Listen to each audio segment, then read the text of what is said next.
بسم اللہ الرحمن الرحیم۔ السلام علیکم محترم ناظرین، ایک اور ماں کی کوکھ اجڑ گئی، عید کی خوشیاں سوگ میں بدل گئیں، بہنوں کے آنسوؤں نے فضا کو سوگوار کر دیا۔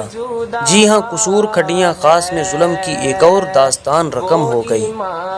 قاری خلیل الرحمن کے 18 سالہ حافظ قرآن بیٹے حافظ سمیع الرحمن کو ایک درندہ صفت آدمی معصوم علی نے نہایت بے دردی سے قتل کر دیا۔ نوجوان حافظ سمیع الرحمن نے اس رمضان المبارک میں پہلی دفعہ نماز تراویح پڑھائی تھی۔ اس حافظ قرآن نوجوان کو کس ناکردہ گناہ کی سزا دی گئی؟ مجرم کو کس بات نے اتنا دلیر کر دیا کہ اس نے یہ گھناؤنا کردار ادا کیا ہے؟ محترم ناظرین، انصاف کا دوہرا معیار جرائم پیشہ لوگوں کی حوصلہ افزائی کرتا ہے۔ اگر آپ کمزور ہیں تو آپ کے لیے بلند دیواریں ہیں، اور اگر آپ طاقتور ہیں تو آپ کے لیے کئی آزادی کی راہیں ہیں۔ جب عدالتیں ایسی بادبانی کشتیوں کا روپ دھار لیں کہ جن کی منزل کا تعین ملاح نہیں ہوائیں کریں تو ایسے واقعات جنم لیتے ہیں۔ جب روپیہ چرانے والے کو چور اور لاکھوں لوٹنے والے کو عزت دی جائے تو ایسے واقعات جنم لیتے ہیں۔ جب معمولی جرائم کرنے والے سلاخوں کے پیچھے ہوں اور ڈاکو رسہ گیر حکمرانی کے مزے لوٹ رہے ہوں تو ایسے واقعات جنم لیتے ہیں۔ ایسا سست عدالتی نظام کے ملزم کے پھانسی لگنے کے کئی سال بعد پتہ چلے کہ وہ بے گناہ تھا تو ایسے واقعات جنم لیتے ہیں۔ جب 18 سال قید کاٹنے کے بعد پتہ چلے کہ ملزم بے گناہ تھا تو ایسے واقعات جنم لیتے ہیں۔ محترم ناظرین، آپ کو یہ سن کر حیرانی ہوگی کہ دنیا میں ایسے ممالک بھی ہیں کہ جن کی جیلوں میں وہ آسائشیں ہیں جن کا آپ نے کبھی تصور بھی نہ کیا ہوگا۔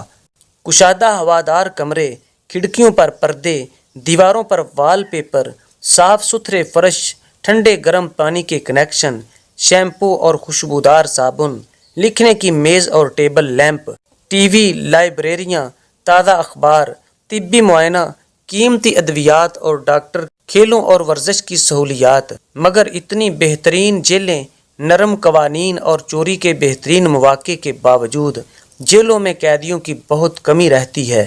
آخر اس کی وجہ کیا ہے؟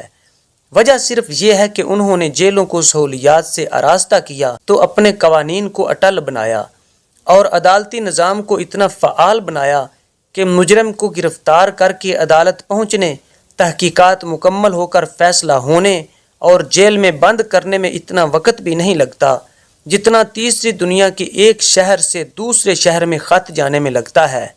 جبکہ ہمارے ہاں پولیس کے چنگیز خان جیسے اختیار، غلیظ جیلیں اور جیلوں میں غیر انسانی اور ظالمانہ ماحول، مگر اس کے باوجود ہمارا شمار ان ممالک میں ہوتا ہے جہاں قتل، فراڈ، ڈکیتی تک ہر جرم ہوتا ہے، اور وقت گزرنے کے ساتھ ساتھ جرائم کی شرح میں اضافہ ہوتا چلا جا رہا ہے۔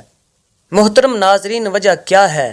وجہ صرف ایک ہے کہ شروع سے ہمارے قوانین اگرچہ لوہے کی طرح سخت ہیں لیکن انصاف کا عمل اتنا ہی نرم اور سست ہے کہ مدعیوں کی 3 نسلیں انصاف کی منتظر قبروں میں چلی جاتی ہیں، لیکن سماعتیں، پیشیاں، گواہیاں، تاریخیں، ثبوت، بیانات، اسٹامپ پیپر اور گواہیاں مکمل نہیں ہوتی۔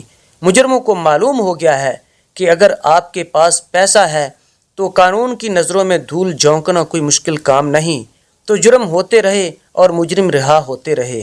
محترم ناظرین، یاد رکھیں، اگر ہم نے اس سبز پرچم تلے زندگی گزارنی ہے، اس شناختی کارڈ اور پاسپورٹ کے ساتھ جینا ہے، تو ہمیں اس بدبودار نظام کو بدلنا ہوگا اور اس کی جگہ ایسا اسلامی نظام لانا ہوگا جس کے فیصلے آزاد ہوں اور فوری بھی، کیونکہ قدرت کا یہ قانون ہے کہ جن معاشروں میں مظلوم کو فوری انصاف نہیں ملتا وہ ہڑپا، ٹیکسلا اور موہنجودڑو بن جاتے ہیں۔ محترم ناظرین، قاری خلیل الرحمن کے بیٹے سمیع الرحمن کو اپنا بیٹا سمجھیں، ہر فرقے اور برادری سے بالا تر ہو کر انصاف کے لیے آواز بلند کریں، آواز بلند کریں اس بے گناہ اور مظلوم کے لیے، آواز بلند کریں اس کی روتی ماں کے لیے، سسکتے باپ کے لیے، تڑپتی آہ و بکا کرتی بہنوں کے لیے، اور اس بدبودار نظام کے منہ پر ایک زناٹے دار تھپڑ رسید کریں۔